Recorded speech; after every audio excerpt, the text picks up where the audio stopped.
Praise lord. దేవుని ఘనమైన నామమునకు మహిమ కలుగునుగాక. ప్రభు పేరట మీ అందరికీ హృదయపూర్వక వందనాలు. ఈ ఉదయకాలము దేవుని వాక్యాన్ని విందాం. ప్రకటన గ్రంథము 21వ అధ్యాయము 5వ వచనము. ఈ మాటలు నమ్మకమును నిజమునై యున్నవి గనుక రాయమని ఆయన నాతో చెప్పుచున్నాడు. ప్రియమైన వారలారా, ఆ దేవాది దేవుడు భక్తుడైన యోహాను గారికి తెలియజేసిన మాటలు ఆయన ఈ గ్రంథములో రాశారు. ఎప్పుడైతే అగ్నిగుండం అనే రెండవ మరణము సంభవించిందో, ఆ రెండవ మరణం అయిన తర్వాత సమస్తము కూడా నూతనముగా మారిపోయింది.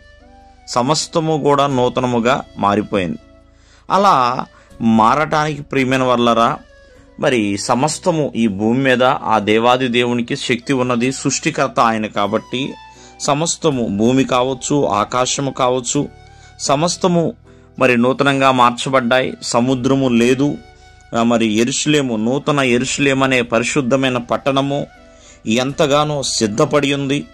అలాగే మరి ఎంతగానో ప్రతి మనిషి, ఎవరైతే రెండవ మరణం తర్వాత నిలిచి ఉన్న మనుషులకి ఎవరికి కూడా ఆకలి లేదు, బాధ లేదు, దుఃఖము లేదు, వేదన లేదు, ఎటువంటి ఇబ్బందికరమైన పరిస్థితులేమీ లేవు.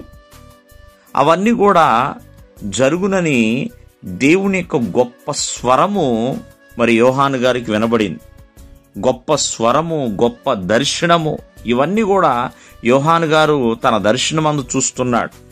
చాలామందికి ఈ యొక్క మాటలు నిజమేనా, నమ్మొచ్చా అని అనుకోవచ్చు. కానీ మరి దేవుని నోటి నుంచి వచ్చిన ప్రతి మాట కూడా నమ్మదగినదే.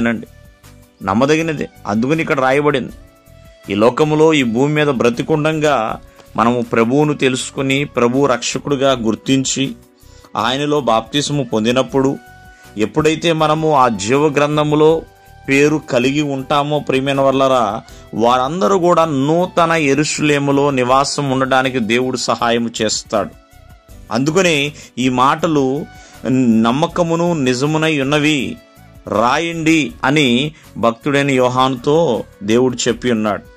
కావున ఈ మాటలు నిజముగా నమ్మిన వారు మరి ఆయనందు అనుసరించి సొంత రక్షకుడిగా అంగీకరించి మరి ఎల్లప్పుడూ కూడా ఆయన బిడలుగా జీవించగలుగుతారు. అప్పుడు వారు మాత్రమే ఆయన రాజ్య వారసులుగా ఉంటారు. చాలామందికి దేవుని మాటలంటే నమ్మకం ఉండకపోవచ్చు.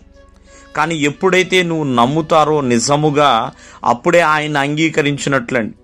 నమ్మకుండా ప్రియమైన వాళ్ళ ఎవరో చెప్పారు కదా చూద్దాం అనే ఆలోచన కాకుండా, నిజముగా నమ్మగలిగితేనే అవి మీ జీవితంలో దేవుని మాటలు ఒక కార్యాన్ని చేస్తాయి. దేవుడు మిమ్మల్ని ఆశీర్వదించునుగాక. ఆమేన్.